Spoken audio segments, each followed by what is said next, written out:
Episode 4 delivered some of the most gripping moments so far, offering deeper insight into Gangle's character. However, I propose a theory. This episode isn't just another escapade for the circus crew. Instead, it might be a symbolic recreation of Gangle's final day as a human before joining the circus. Stay with me as I break down this intriguing idea. To begin, it's already established that Gangle's masks represent her emotions. Some might even interpret her dual comedy and tragedy masks as a nod to a mental health condition, such as bipolar disorder. With the arrival of a new mask, this theory gains even more weight. Mental health challenges often lead to a fragmented sense of self.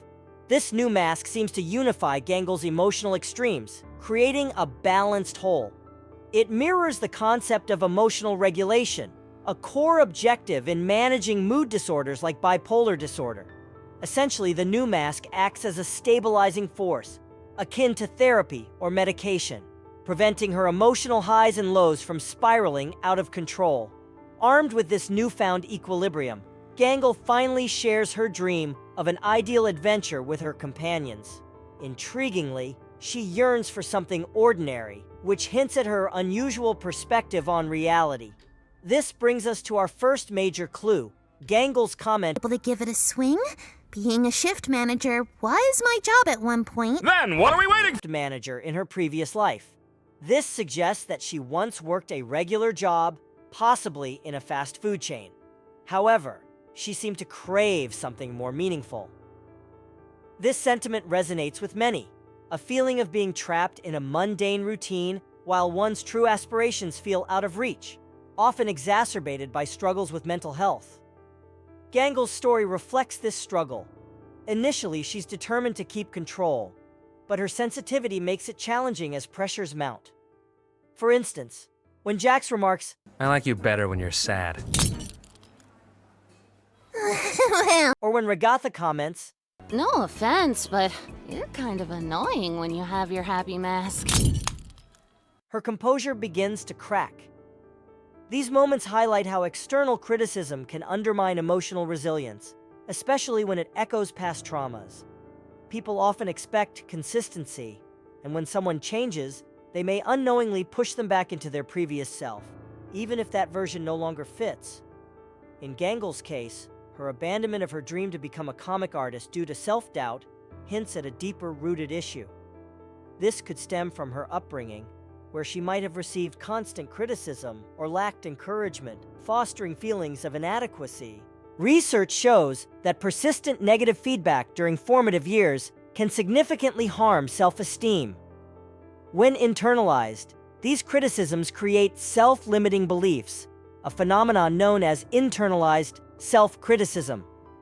For Gangle, this likely manifested as a belief that she was destined for low-paying, unfulfilling jobs.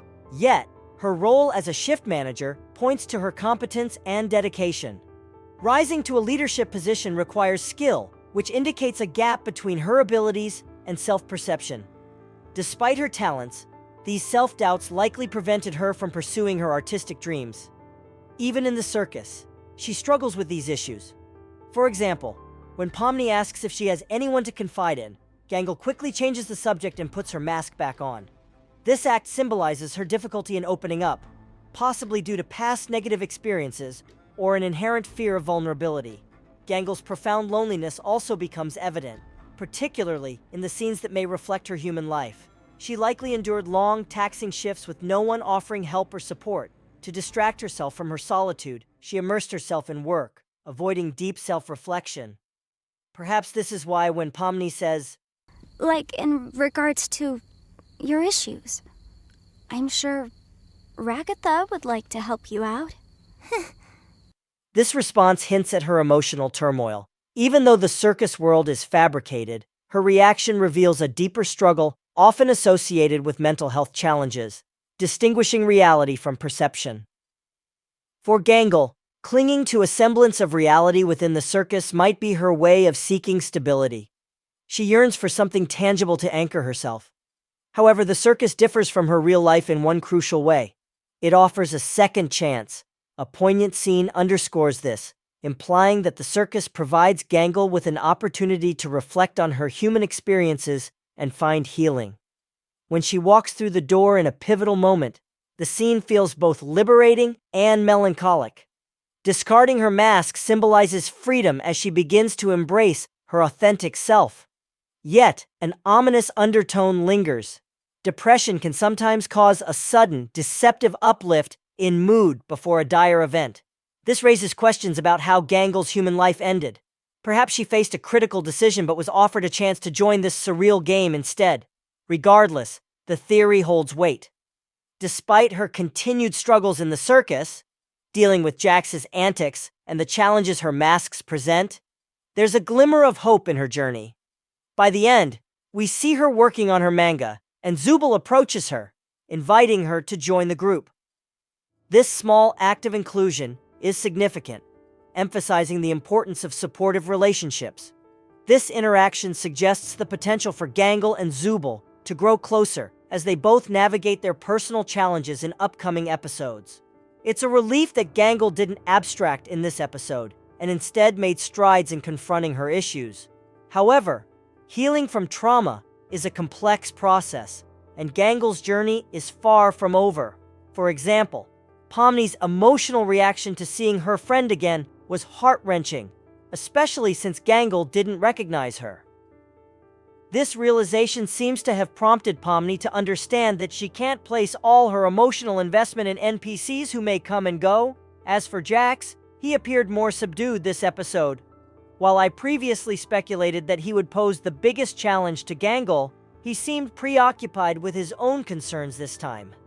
This shift suggests he might be starting to acknowledge the impact of his actions. Perhaps future episodes will show a kinder side of Jax, though it's best not to set expectations too high. Meanwhile, Ragatha played an intriguing role. When Gangle said, "I love her, but after a while it gets kinda hard to tell how genuine she's actually being," it added depth to Ragatha's character. Earlier, we might have assumed Ragatha's kindness was purely a coping mechanism. However, her candid feelings toward Gangle reveal a more complex character. This episode hints that Ragatha may contribute to future tensions within the group. Episode 5, which is set to explore her story, could provide further clarity. There might be moments where Ragatha's true emotions surface, surprising everyone. Additionally, an unspoken dynamic seems to exist between Ragatha and Gangle. Both appear to be people-pleasers, which may explain why they avoid confronting certain issues directly. A prime example is the subplot involving the figurine, and Ragatha's remark about Gangle being annoying when wearing her happy mask. These moments hint at potential conflict or growth in their relationship. Hopefully, this dynamic won't lead to either of them abstracting, as that seems more aligned with Jax's tendencies. Despite these undercurrents, Episode 4 stands out as my favorite so far. The masterfully crafted scenes, particularly those focusing on Gangle, were profoundly moving. Even Zubul's earlier claim that the episode would be dull was completely off the mark.